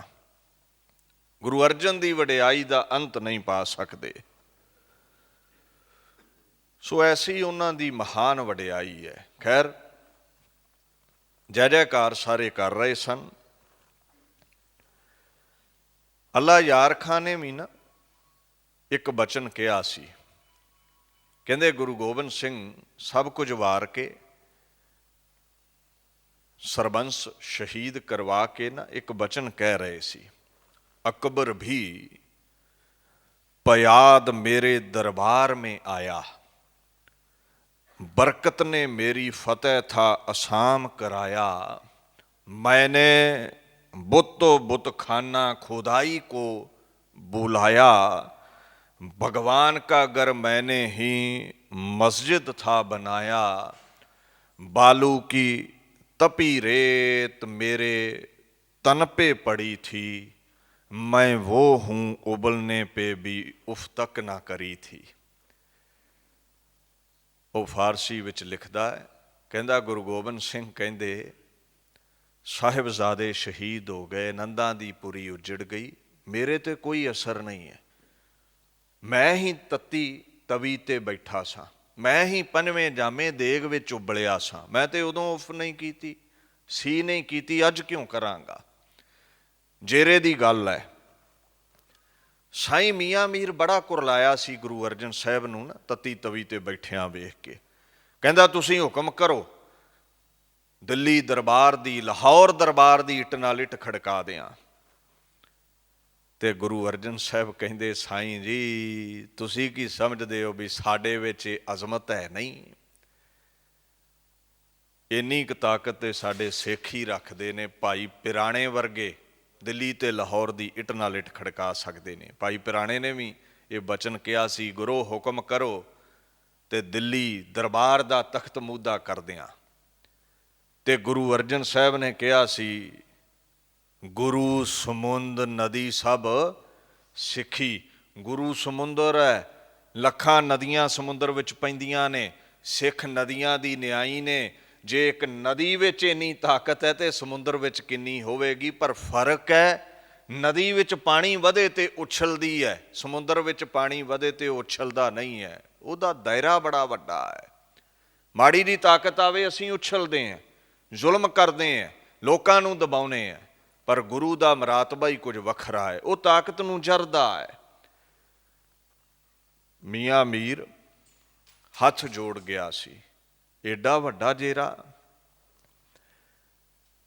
ਕਲਗੀਧਰ ਰਾਹੀਂ ਅੱਲਾ ਯਾਰ ਖਾਂ ਨੇ ਇਹ ਬੋਲ ਵੀ ਪ੍ਰਗਟ ਕੀਤੇ ਨੇ, ਹਿੰਮਤ ਕਾ ਮੇਰੀ ਆਪ ਮੀਆਂ ਮੀਰ ਹੈ ਸ਼ਾਹਿਦ, ਅਜ਼ਮਤ ਕਾ ਮੇਰੀ ਸ਼ਾਹੇ ਜਹਾਂਗੀਰ ਹੈ ਸ਼ਾਹਿਦ। सर जैसे कटा दिल्ली में शमशीर है शाहिद, तो सबसे ज़्यादा फल के पीर है शाहिद। जब जुल्म से जालिम ने यहाँ पीस दिया था, हमने ही फिर धर्म के लिए सीस दिया था। कहते पुछो मियाँ मीर नूं मेरी ताकत बारे, पुछो मेरी हिम्मत बारे, पुछो मेरी अजमत बारे। मैं तती तवी ते बह के भी हिम्मत नहीं आ रही, मैं सी नहीं कीती। बड़े तसीहे चले, पर गलुए चों ना सी कहण दी बजाए गुरु अर्जन साहब की कह रहे ने, तेरा किया मीठा लागै हर नाम पदार्थ नानक, मांगै भाणे नूं मिठा करके मन्निया है। ਇਹਨੂੰ ਕੀ ਕਹਿੰਦੇ ਨੇ, ਗੁਰਗਮ ਪ੍ਰਮਾਣ ਅਜਰ ਜਰਿਓ, ਸਰ ਸੰਤੋਖ ਸਮਾਇਓ। ਗੁਰੂ ਅਰਜਨ ਸਾਹਿਬ ਜੇਰੇ ਦੇ ਸਮੁੰਦਰ ਨੇ, ਸਭ ਕੁਝ ਜਰਨ ਵਾਲੇ ਨੇ। ਔਰ ਬਾਣੀ ਨੇ ਨਾਲ ਇਹ ਕਿਹਾ, ਚਾਹੁੰਦੇ ਤੇ ਤਤੀ ਤਵੀ ਨੂੰ ਠੰਡਿਆਂ ਕਰ ਸਕਦੇ ਸੀ, ਪਰ ਤੁਸੀਂ ਲੋਕਾਂ ਨੇ ਕੀ ਕਹਿਣਾ ਸੀ? ਅੱਗ ਤੋਂ ਡਰ ਗਿਆ ਗੁਰੂ ਅਰਜਨ, ਅੱਗ ਤੋਂ ਭੈ ਭੀਤ ਹੋ ਗਿਆ, ਅੱਗ ਨੂੰ ਠੰਡੀ ਕਰ ਦਿੱਤਾ ਹੈ। ਬਾਣੀ ਕਹਿੰਦੀ ਗੁਰ ਸਮਰੱਥ, ਗੁਰ ਨਿਰੰਕਾਰ, ਗੁਰ ਊਚਾ ਅਗਮ ਅਪਾਰ, ਗੁਰੂ ਇਜ਼ ਪੋਟੈਂਟ ਟੂ ਡੂ ਐਵਰੀਥਿੰਗ। ਗੁਰੂ ਜੋ ਚਾਹੇ ਕਰ ਸਕਦਾ ਹੈ। ਗੁਰੂ ਨੂੰ ਅੱਗ ਤਪਾ ਨਾ ਸਕੀ, ਗੁਰੂ ਨੂੰ ਦੁੱਖ ਡੁਲਾ ਨਾ ਸਕਿਆ। ਜਾਂ ਕਾ ਹਰ ਸੁਆਮੀ ਪ੍ਰਭ ਬੇਲੀ, ਪੀੜ ਗਈ ਫਿਰ ਨਹੀਂ ਦੋਹੇਲੀ। ਕਹਿੰਦੇ ਜਿਹਦਾ ਰੱਬ ਮਿੱਤਰ ਹੋਵੇ ਨਾ, ਉਹਨੂੰ ਪੀੜ ਨਹੀਂ ਹੁੰਦੀ, ਉਹਨੂੰ ਦਰਦ ਨਹੀਂ ਹੁੰਦਾ। ਦੁੱਖ ਮਹੁਰਾ ਮਾਰਨ ਹਰ ਨਾਮ, ਕਹਿੰਦੇ ਦੁੱਖ ਜ਼ਹਿਰ ਹੈ, ਤੇ ਇਸ ਜ਼ਹਿਰ ਦਾ ਐਂਟੀਡੋਟ ਕੀ ਹੈ?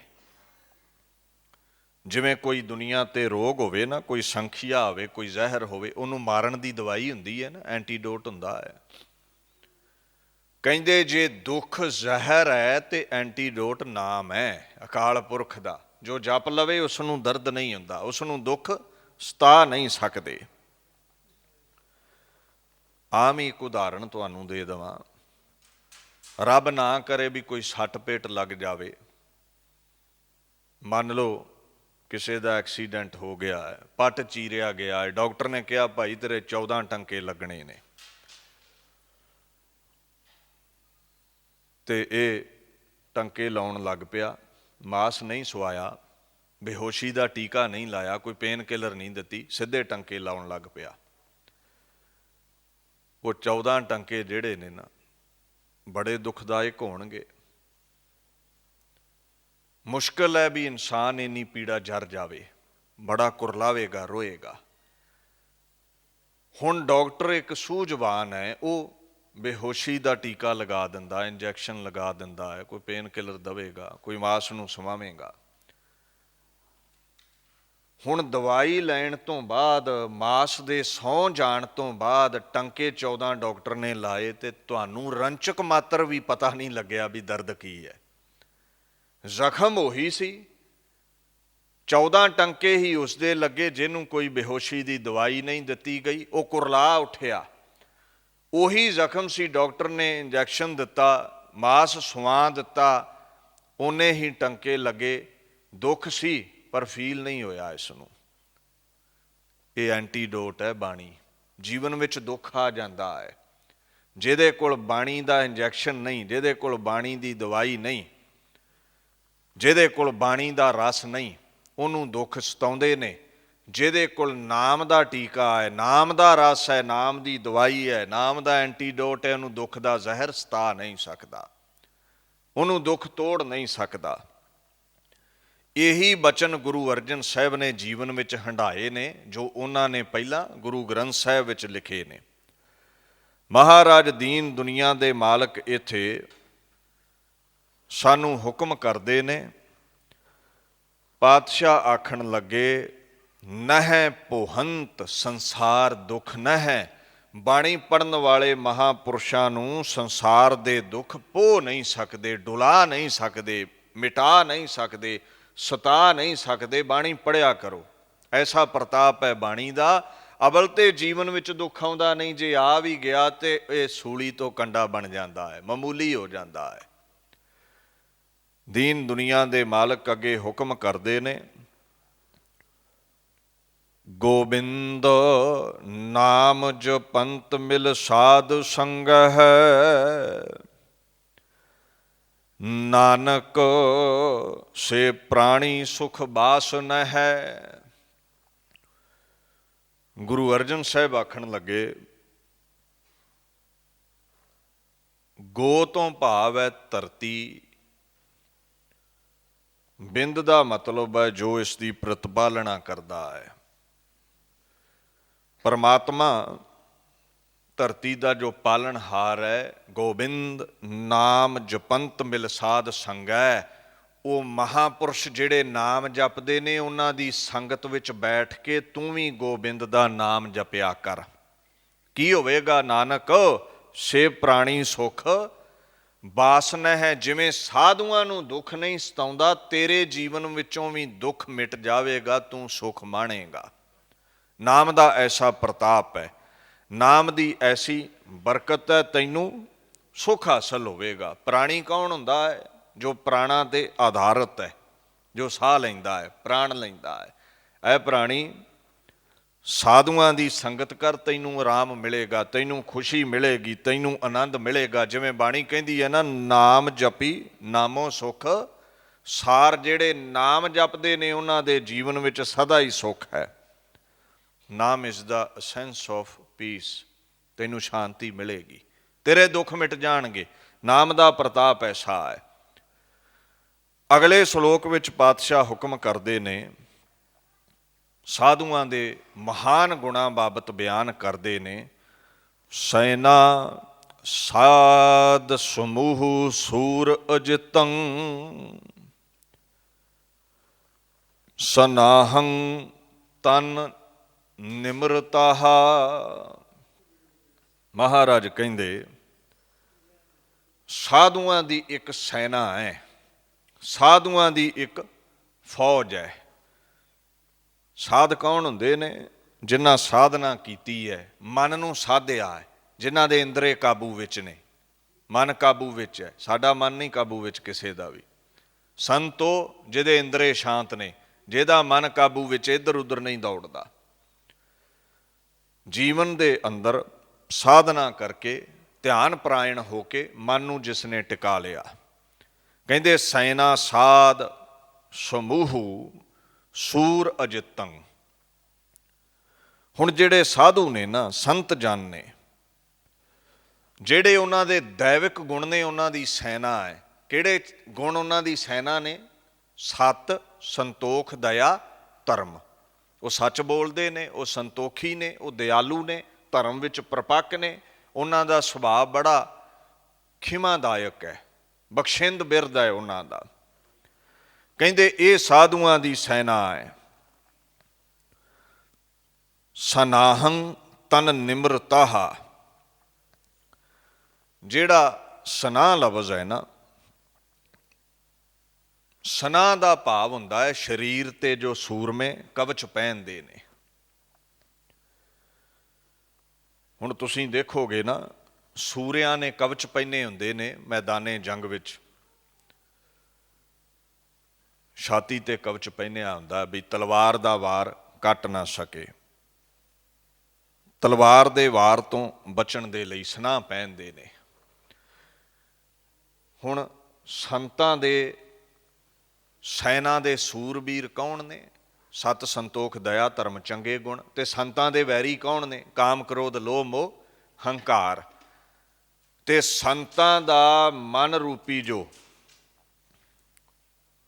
ਚੋਲਾ ਹੈ ਨਾ, ਜੋ ਮਨ ਰੂਪੀ ਸੂਖਸ਼ਮ ਸਰੀਰ ਹੈ, ਨਿਰਮਾਣਤਾ ਦਾ ਸਨਾਹ ਪਹਿਨਿਆ ਹੈ ਸੰਤਾਂ ਨੇ ਉਸ ਚੋਲੇ ਤੇ।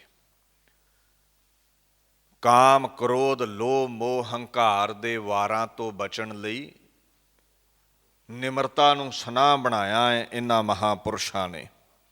ਨਿਮਰਤਾ ਕੀ ਹੈ? ਨੀਵੇਂ ਹੋਣਾ।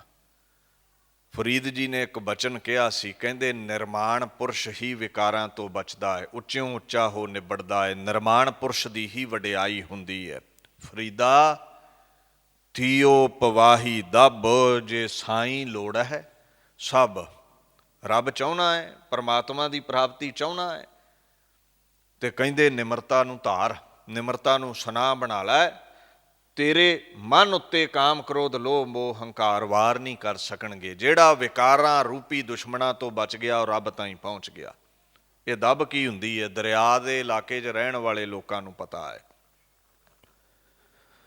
ਇਹ ਜਿਵੇਂ ਵੱਡਾ ਕੱਦਦਾਰ ਘਾਹ ਹੋਵੇ ਨਾ, ਇੱਦਾਂ ਦੇ ਬੂਝੇ ਜਿਹੇ ਹੁੰਦੇ ਨੇ ਦਰਿਆਵਾਂ ਦੇ ਕੰਢੇ। ਉਹ ਦੱਬ ਦਾ ਪੱਖ ਨਿਰਮਾਣਤਾ ਵਾਲਾ ਬਿਆਨ ਕੀਤਾ ਹੈ ਬਾਬੇ ਫਰੀਦ ਨੇ। ਕਹਿੰਦੇ ਪਤਾ ਕੀ ਕਰਦੇ ਨੇ? ਇੱਕ ਛਿਜਹਿ ਬਿਆ ਲਿਤਾੜੀਆ ਹੈ, ਤਾਂ ਸਾਈਂ ਦਇ ਦਰ ਵਾੜੀਆ ਹੈ। ਲੋਕ ਉਹ ਦੱਬ ਨੂੰ ਵੱਢ ਲੈਂਦੇ ਨੇ ਦਰਿਆ ਦੇ ਕੰਢੇ ਤੋਂ, ਰਸਤੇ ਤੋਂ। ਉਹਨੂੰ ਪੈਰਾਂ ਨਾਲ ਲਿਤਾੜ ਕੇ ਨਾ ਉਹਦਾ ਪਾਏਦਾਨ ਬਣਦਾ ਹੈ, ਉਹਦੀ ਚਟਾਈ ਬਣਦੀ ਹੈ ਥੱਲੇ ਵਿਛਾਉਣ ਲਈ। ਦਬ ਵੱਢੀ ਗਈ, ਦਬ ਕੱਟੀ ਗਈ, ਪੈਰਾਂ ਤਲੇ ਲਤਾੜੀ ਗਈ, ਉਹਦੀ ਇੱਕ ਚਟਾਈ ਬਣ ਗਈ, ਉਹਦਾ ਪਾਏਦਾਨ ਬਣਿਆ। ਤੇ ਵਿਛਿਆ ਕਿੱਥੇ? ਫਰੀਦ ਜੀ ਕਹਿੰਦੇ ਮਸਜਿਦ ਦੇ ਬਾਹਰ। ਸਾਡੇ ਸਿੱਖਾਂ ਦੇ ਉਹ ਕਿੱਥੇ ਵਿਛਦਾ ਹੈ? ਗੁਰਦੁਆਰੇ ਦੇ ਬਾਹਰ। ਸਨਾਤਨ ਮਤੀਆਂ ਦੇ ਉਹ ਕਿੱਥੇ ਮੈਟ ਵਿਛਾਇਆ ਜਾਂਦਾ ਹੈ? ਦਬ ਤੋਂ ਬਣਿਆ ਹੋਇਆ। ਉਸ ਸਮੇਂ ਦਬ ਤੋਂ ਬਣਦੇ ਸਨ ਇਹ ਮੈਟ, ਇਹ ਪਾਏਦਾਨ, ਇਹ ਚਟਾਈਆਂ ਮੰਦਰ ਦੇ ਬਾਹਰ ਵਿਛਾਇਆ ਜਾਂਦਾ ਹੈ। ਤੁਸੀਂ ਇੱਕ ਗੱਲ ਗੁਰਦੁਆਰੇ ਨੋਟ ਕੀਤੀ ਹੋਵੇਗੀ, ਜਦੋਂ ਸੰਗਤ ਆਉਂਦੀ ਹੈ ਨਾ, ਉਹ ਕਈ ਵਾਰ ਉਹ ਜਿਹੜਾ ਉਹ ਮੈਟ ਹੈ, ਜਿਹੜਾ ਪਾਮ ਸਾਫ਼ ਕਰਨ ਨੂੰ ਬਾਹਰ ਗੁਰੂ ਦੀ ਹਜ਼ੂਰੀ ਤੋਂ, ਦਰਬਾਰ ਤੋਂ ਬਾਹਰ ਵਿਛਾਇਆ ਹੁੰਦਾ ਹੈ, ਜਿੱਥੇ ਸੰਗਤਾਂ ਦੀ ਚਰਨ ਧੂੜੀ ਲੱਗੀ ਹੁੰਦੀ, ਉਹਨੂੰ ਮਸਤਕ ਨਾਲ ਲਾਉਂਦੇ ਨੇ। ਫਰੀਦ ਜੀ ਆਖਣ ਲੱਗੇ ਦਬ ਪੈਰਾਂ ਤਲੇ ਲਤਾੜੀ ਗਈ, ਔਰ ਮੁਸ਼ੱਕਤਾਂ ਉਸਨੂੰ ਘਾਲਣੀਆਂ ਪਈਆਂ, ਲਤਾੜਿਆ ਗਿਆ ਉਸਨੂੰ, ਉਹਦੀ ਚਟਾਈ ਬਣ ਗਈ। ਕੋਈ ਉਹਨੂੰ ਵਿਛਾ ਕੇ ਨਮਾਜ਼ ਪਿਆ ਪੜ੍ਹਦਾ ਹੈ, ਕੋਈ ਉਹਨੂੰ ਮਸਤਕ ਨਾਲ ਲਾ ਰਿਹਾ ਹੈ। ਉਸ ਦਰਿਆ ਦੇ ਕੰਢੇ ਉੱਗੀ ਦਬ ਦਾ ਅਦਬ ਸਤਿਕਾਰ ਵੱਧ ਗਿਆ ਜਦੋਂ ਖੁਦਾ ਦੇ ਦਰ ਤੇ ਆ ਗਈ। ਨੀਵੇਂ ਹੋਣ ਦਾ ਫਲ, ਪਰਮਾਤਮਾ ਦੇ ਦਰ ਤੇ ਝੁਕਣ ਦਾ ਫਲ ਇਹ ਹੈ, ਨੀਚ ਕੀਚ ਨਿਮਰਤ ਘਣੀ ਕਰਨੀ ਕਮਲ ਜਮਾਲ। ਕਹਿੰਦੇ ਦੇਖ ਚਿੱਕੜ ਨੀਵਾਂ ਰਹਿੰਦਾ ਹੈ, ਤੇ ਕਮਲ ਦਾ ਫੁੱਲ ਸਭ ਤੋਂ ਸੁੰਦਰ ਸੁਹੱਪਣ ਵਾਲਾ, ਸਭ ਤੋਂ ਖੁਸ਼ਬੂਦਾਰ ਫੁੱਲ ਹੈ, ਤੇ ਪੈਦਾ ਕਿੱਥੇ ਹੁੰਦਾ ਹੈ? ਚਿੱਕੜ 'ਚ। ਕਹਿੰਦੇ ਜਿਹੜਾ ਨੀਵਾਂ ਰਵੇ ਨਾ ਚਿੱਕੜ ਵਾਂਗੂ, ਉਹਦੇ ਹਿਰਦੇ 'ਚੋਂ ਪਰਮਾਤਮਾ ਰੂਪੀ ਕਮਲ ਪ੍ਰਗਟ ਹੋ ਜਾਂਦਾ ਹੈ। ਬ੍ਰਹਮ ਗਿਆਨੀ ਦਾ ਵੱਡਾ ਲੱਛਣ ਕੀ ਹੈ? ਬ੍ਰਹਮ ਗਿਆਨੀ ਊਚ ਤੇ ਊਚਾ, ਮਨ ਆਪਣੇ ਹੈ ਸਭ ਤੇ ਨੀਚਾ, ਆਪਸ ਕਉ ਜੋ ਜਾਣੈ ਨੀਚਾ ਸੋਊ ਗਨੀਐ ਸਭ ਤੇ ਉੱਚਾ। ਜਿਹੜੇ ਨਿਰਮਾਣ ਵਿੱਚ ਨੇ, ਨਿਮਰਤਾ ਵਿੱਚ ਨੇ, ਨੀਵੇਂ ਹੋ ਕੇ ਚੱਲਦੇ ਨੇ, ਦਇਆ ਸੰਤੋਖ ਦੇ ਧਾਰਨੀ ਨੇ, ਉਹ ਉੱਚਿਓਂ ਉੱਚੇ ਹੋ ਨਿਬੜਦੇ ਨੇ। ਉਹਨਾਂ ਦੀ ਜੈ ਜੈਕਾਰ ਹੈ। ਸੰਤਾਂ ਨੇ ਨਿਰਮਾਣਤਾ ਦਾ ਸੁਨਾਹ ਪਹਿਨਿਆ ਹੈ, ਮਨ ਵਿੱਚ ਨਿਰਮਾਣਤਾ ਰੱਖਣੀ, ਇਹ ਉਹਨਾਂ ਦਾ ਸੁਨਾਹ ਹੈ, ਕਵਚ ਹੈ, ਜਿਸ ਕਰਕੇ ਕਾਮ ਕ੍ਰੋਧ ਲੋਭ ਮੋਹ ਹੰਕਾਰ ਦੇ ਹਮਲੇ ਤੋਂ ਉਹ ਬਚ ਜਾਂਦੇ ਨੇ। ਅੱਗੇ ਗੁਰੂ ਅਰਜਨ ਸਾਹਿਬ ਸੱਚੇ ਪਾਤਸ਼ਾਹ ਆਖਣ ਲੱਗੇ, ਆਵਦਹਿ ਗੁਣ ਗੋਬਿੰਦ ਰਮਣੰ ਓਟ ਗੁਰ ਸ਼ਬਦ ਕਰ ਚਰਮਣ ਹੈ। ਕਹਿੰਦੇ ਉਹ ਜਿਹੜੇ ਸਾਧੂ ਨੇ ਨਾ, ਉਹਨਾਂ ਮਹਾਂਪੁਰਸ਼ਾਂ ਨੇ ਆਵਦ ਹੈ, ਆਵਦ ਦਾ ਮਤਲਬ ਹੁੰਦਾ ਯੁੱਧ ਵਿੱਚ ਵਰਤਿਆ ਜਾਣ ਵਾਲਾ ਸ਼ਸਤਰ। ਹੁਣ ਸੰਤਾਂ ਦਾ ਸ਼ਸਤਰ ਕਿਹੜਾ ਹੈ? ਆਵਦ ਹੈ ਗੁਣ ਗੋਬਿੰਦ ਰਮਣੰ, ਪਰਮਾਤਮਾ ਦਾ ਨਾਮ ਜਪਣਾ, ਕਥਨ ਕਰਨਾ, ਨਾਮ ਨੂੰ ਜਪਣਾ ਹੀ ਉਹਨਾਂ ਦਾ ਸ਼ਸਤਰ ਹੈ। ਇਹ ਕਾਮ ਕ੍ਰੋਧ ਲੋਭ ਮੋਹ ਹੰਕਾਰ ਰੂਪੀ ਵੈਰੀਆਂ ਨੂੰ ਕਾਹਦੇ ਨਾਲ ਕੱਟਦੇ ਨੇ? ਨਾਮ ਰੂਪੀ ਸ਼ਸਤਰ ਨਾਲ। ਨਾਮ ਜਪ ਕੇ ਉਸ ਨੂੰ ਕੱਟਦੇ ਨੇ। ਓਟ ਗੁਰ ਸ਼ਬਦ ਕਰ ਚਰਮਣ ਹੈ। ਚਰਮ ਕੀ ਹੁੰਦਾ ਹੈ? ਚਰਮਣਾ ਕੀ ਹੁੰਦਾ ਹੈ? ਚਮ ਤੋਂ ਬਣੀ ਢਾਲ। ਗੁਰੂ ਦੇ ਸ਼ਬਦ ਦੀ ਢਾਲ ਹੈ ਉਹਨਾਂ ਦੇ ਕੋਲ, ਨਾਮ ਦਾ ਹਥਿਆਰ ਹੈ ਉਹਨਾਂ ਦੇ ਕੋਲ, ਜਿਹਦੇ ਨਾਲ ਵਿਕਾਰਾਂ ਨੂੰ ਕੱਟਦੇ ਨੇ। ਕਾਮ ਕ੍ਰੋਧ ਲੋਭ ਮੋਹ ਉਹਨਾਂ ਤੇ ਵਾਰ ਨਾ ਕਰਨ, ਜਕੜ ਨਾ ਲੈਣ, ਪਕੜ ਨਾ ਲੈਣ। ਉਹਨਾਂ ਸ਼ਬਦ ਦੀ ਢਾਲ ਫੜੀ ਹੋਈ ਹੈ। ਐਸਾ ਉਹਨਾਂ ਦਾ ਜੀਵਨ ਹੈ, ਉਹਨਾਂ ਸੂਰਬੀਰਾਂ ਦਾ ਐਸਾ ਜੀਵਨ ਹੈ। ਸ਼ਬਦ ਦੀ ਓਟ ਦੇ ਆਸਰੇ ਉਹ ਚੱਲਦੇ ਨੇ। ਓਟ ਕਹਿੰਦੇ ਨੇ ਪੜਦੇ ਨੂੰ, ਓਟ ਕਹਿੰਦੇ ਨੇ ਆਸਰੇ ਨੂੰ, ਓਲੇ ਨੂੰ, ਪਨਾਹ ਨੂੰ। ਸ਼ਬਦ ਦੀ ਪਨਾਹ ਵਿੱਚ ਰਹਿੰਦੇ ਨੇ, ਸ਼ਬਦ ਦੇ ਆਸਰੇ ਉਹ ਮਹਾਂਪੁਰਸ਼ ਰਹਿੰਦੇ ਨੇ। ਕਰ ਤੋਂ ਭਾਵ ਹੈ ਹੱਥ, ਚਰਮਣੇ ਹੱਥ ਵਿੱਚ ਉਹਨਾਂ ਨੇ ਸ਼ਬਦ ਦੀ ਢਾਲ ਫੜੀ। ਇੱਥੇ ਹੱਥ ਕੀ ਹੈ? ਜੋ ਅੰਤਸ਼ਕਰਨ ਹੈ, ਜੋ ਮਨ ਹੈ। ਸੰਤ ਸਭਾ ਓਟ ਗੁਰ ਪੂਰੇ, ਧੁਰ ਮਸਤਕ ਲੇਖ ਲਿਖਾਏ। ਜਨ ਨਾਨਕ ਕੰਤ ਰੰਗੀਲਾ, ਪਾਇਆ ਫਿਰ ਦੁੱਖ ਨਾ ਲਾਗੈ ਆਏ। ਜਿਨ੍ਹਾਂ ਸ਼ਬਦ ਦੀ ਓਟ ਲਈ ਉਹਨਾਂ ਨੂੰ ਦੁੱਖ ਭੋ ਨਹੀਂ ਸਕਦੇ। ਸਤਿਗੁਰ ਸ਼ਬਦ ਸੁਣਾਇਆ, ਹਉ ਸਦ ਬਲਿਹਾਰੇ ਜਾਉ। ਗੁਰੂ ਨੇ ਸ਼ਬਦ ਸੁਣਾ ਦਿੱਤਾ, ਸ਼ਬਦ ਦੀ ਢਾਲ ਸੰਤਾਂ ਨੇ ਧਾਰ ਲਈ। ਨਾਮ ਨਿਦਾਨ ਹਰ ਮਨ ਵਸੈ, ਹਉ ਮੈਂ ਦੁੱਖ ਸਭ ਜਾਏ, ਉਹਨਾਂ ਨੂੰ ਦੁੱਖ ਛੂਹ ਨਾ ਸਕੇ, ਕਿਉਂਕਿ ਉਹਨਾਂ ਕੋਲ ਸ਼ਬਦ ਦੀ ਢਾਲ ਸੀ। ਸ਼ਬਦ ਪਛਾਣੈ ਰਵ ਰਹੈ, ਨਾ ਤਿਸ ਕਾਲ ਸੰਤਾਏ। ਮੌਤ ਤੋਂ ਵੀ ਉਹਨਾਂ ਨੂੰ ਸ਼ਬਦ ਦੀ ਢਾਲ ਬਚਾਉਂਦੀ ਹੈ। ਹਰ ਕਾ ਨਾਮ ਦਾਸ ਕੀ ਓਟ, ਹਰ ਕੈ ਨਾਮ ਉਧਰੇ ਜਨ ਕੋਟ। ਕਰੋੜਾਂ ਹੀ ਜਨ ਹਰੀ ਦੇ ਨਾਮ ਦੀ ਢਾਲ ਲੈ ਕੇ ਵਿਕਾਰਾਂ ਤੋਂ ਬਚਦੇ ਨੇ। ਸੋ ਸਾਧੂਆਂ ਦੇ ਕੋਲ ਹਥਿਆਰ ਨਾਮ ਦਾ ਹੈ ਵਿਕਾਰਾਂ ਨੂੰ ਕੱਟਣ ਲਈ, ਤੇ ਢਾਲ ਵਿਕਾਰਾਂ ਤੋਂ ਬਚਣ ਲਈ ਸ਼ਬਦ ਦੀ ਫੜਦੇ ਨੇ। ਉਹ ਅੱਗੇ ਮਹਾਰਾਜ ਕਹਿੰਦੇ ਨੇ, ਆਰੂੜ ਤੇ ਅਸਵ ਰਥ ਨਾਗਹ ਭੋਜਨ ਤੇ ਪ੍ਰਭ ਮਾਰਗਹ। ਜਿਵੇਂ ਸੂਰਬੀਰਾਂ ਕੋ ਰਥ ਹੁੰਦਾ ਹੈ ਨਾ ਸਵਾਰੀ ਕਰਨ ਲਈ, ਪੈਂਡਾ ਤੈਅ ਕਰਨ ਦੇ ਲਈ, ਇਹ ਜਿਹੜੇ ਮਹਾਂਪੁਰਸ਼ ਨੇ ਪ੍ਰਭੂ ਦੇ ਮਾਰਗ ਨੂੰ ਬੁੱਝਣਾ, ਪ੍ਰਭੂ ਦੇ ਰਸਤੇ ਤੇ ਚੱਲਣਾ ਹੀ ਇਹਨਾਂ ਦਾ ਰੱਥ ਹੈ। ਇਹਨਾਂ ਦੇ ਕੋਲ ਘੋੜੇ ਨੇ। ਨਾਗਹ, ਨਾਗਹ ਤੋਂ ਭਾਵ ਹੁੰਦਾ ਹਾਥੀ। ਪਰਮਾਤਮਾ ਦੇ ਨਾਮ ਨੂੰ ਪ੍ਰਾਪਤ ਕਰਨਾ, ਪਰਮਾਤਮਾ ਦਾ ਮਿਲਾਪ ਕਰਨਾ, ਪਰਮਾਤਮਾ ਦੀ ਪ੍ਰਾਪਤੀ ਦੇ ਰਸਤੇ ਤੇ ਚੱਲਣਾ ਹੀ ਇਹਨਾਂ ਦਾ ਆਰੂੜ ਕਰਨਾ ਹੈ, ਹੀ ਇਹਨਾਂ ਦੀ ਸਵਾਰੀ ਕਰਨੀ ਹੈ, ਇਹੀ ਇਹਨਾਂ ਦਾ ਰੱਥ ਹੈ। ਮਹਾਰਾਜ ਕਹਿੰਦੇ ਇਹਨਾਂ ਦਾ ਵਿਚਰਨਾ, ਇਹਨਾਂ ਦਾ ਚੱਲਣਾ ਪਰਮਾਤਮਾ ਦੇ ਮਾਰਗ ਤੇ ਹੈ।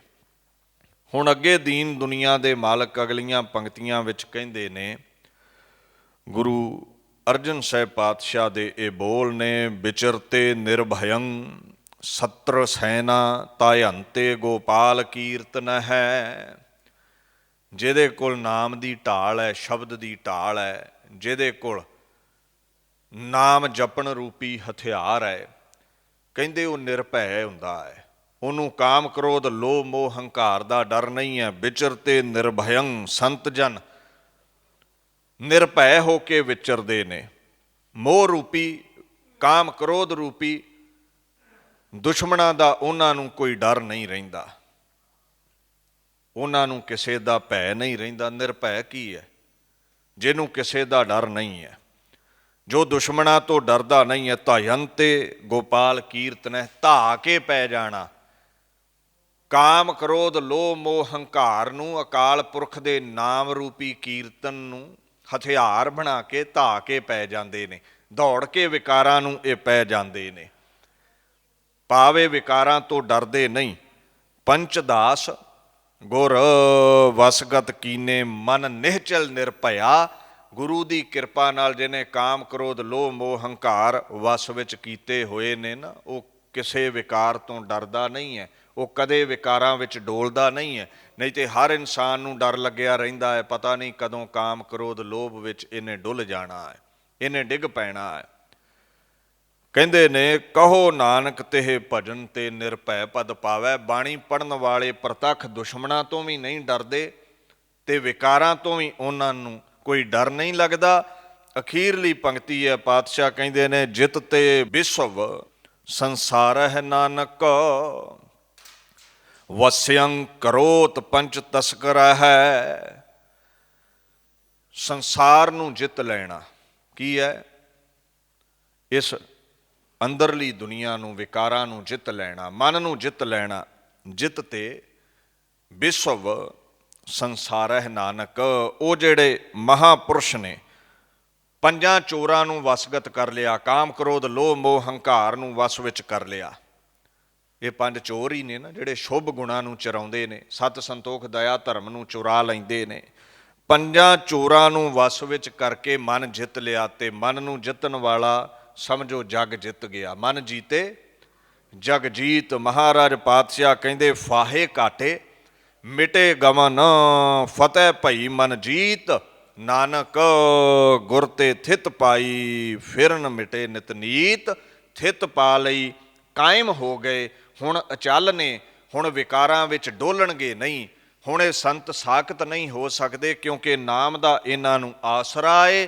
ਮਨਮੁਖ ਹਾਰ ਗੁਰਮੁਖ ਸਦ ਜੀਤ। ਇਹ ਜੀਵਨ ਨੂੰ ਜਿੱਤ ਕੇ ਚਲੇ ਜਾਂਦੇ ਨੇ। ਜਿਹਨੇ ਵਿਕਾਰ ਜਿੱਤ ਲਏ ਉਹਨੇ ਮਨ ਜਿੱਤ ਲਿਆ, ਜਿਹਨੇ ਮਨ ਜਿੱਤ ਲਿਆ ਉਹਨੇ ਜੀਵਨ ਸਫਲਾ ਕਰ ਲਿਆ। ਪਰ ਐਸੇ ਸੰਤ ਕਰੋੜਾਂ ਚੋਂ ਵਿਰਲੇ ਹੁੰਦੇ ਨੇ। ਨਾਨਕ ਕੋਟ ਮਧੇ ਕੋ ਐਸਾ ਅਪਰਸ ਇੰਦਰੀ ਜਿਤ ਪੰਚ ਦੋਖ ਤੇ ਰਹਿਤ ਵਿਰਲੇ ਹੀ ਵਿਕਾਰਾਂ ਨੂੰ ਜਿੱਤ ਪਾਉਂਦੇ ਨੇ। ਐਸੇ ਮਹਾਂਪੁਰਸ਼ਾਂ ਨੂੰ ਨਮਸਕਾਰ ਹੈ। ਭੁੱਲ ਚੁੱਕ ਦੀ ਖਿਮਾ ਦੀ। ਵਾਹਿਗੁਰੂ ਜੀ ਕਾ ਖਾਲਸਾ, ਵਾਹਿਗੁਰੂ ਜੀ ਕੀ ਫਤਿਹ।